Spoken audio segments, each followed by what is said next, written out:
1.25 മണിക്കൂർ നീറുന്ന ആ പത്രസമ്മേളനം നടക്കുന്നതിന് മുമ്പ് അത് അല്ലെങ്കിൽ നടന്നുകൊണ്ടിരിക്കുമ്പോൾ അത് മുഴുമിപ്പിക്കാൻ പോലും കാത്തിരിക്കാതെ രാഹുൽ ഗാന്ധിക്ക് നോട്ടീസ് കൊടുക്കാനാണ് ആ കമ്മീഷൻ തീരുമാനിച്ചത്. അപ്പൊ അതിന്റെ അർത്ഥം എന്താ?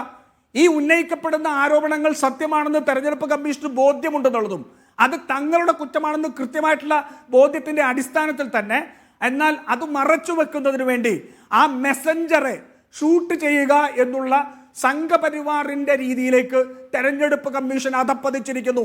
ഞങ്ങൾക്ക് വലിയ വിഷമമുണ്ട്. ഈ തെരഞ്ഞെടുപ്പ് കമ്മീഷൻ എന്ന് പറയുന്ന ഒരു ഭരണഘടനാ സ്ഥാപനത്തിനെ വിശ്വാസ്യതയെ ചോദ്യം ചെയ്ത് തെരുവിലേക്ക് ഇറങ്ങേണ്ടി വരുന്നതിൽ ഞങ്ങൾക്ക് വലിയ വിഷമമുണ്ട്. ഞങ്ങൾ TN ശേഷനെ പോലെ മുഖ്യ തെരഞ്ഞെടുപ്പ് കമ്മീഷണർമാരോട് നിയോഗിച്ച് അവർക്ക് എല്ലാ അധികാരവും നൽകി ഈ രാജ്യത്തെ ഏറ്റവും പഴയ അല്ലെങ്കിൽ ഏറ്റവും ശക്തിയുള്ള പാർട്ടിയെ പോലും ചോദ്യം ചെയ്യാൻ കഴിയുന്ന രീതിയിൽ അവർക്ക് ശാക്തീകരണം കൊടുത്തുകൊണ്ട് ഈ രാജ്യത്തെ തെരഞ്ഞെടുപ്പ് സംവിധാനത്തിന് വിശ്വാസ്യത നൽകിയ പാർട്ടിയാണ്.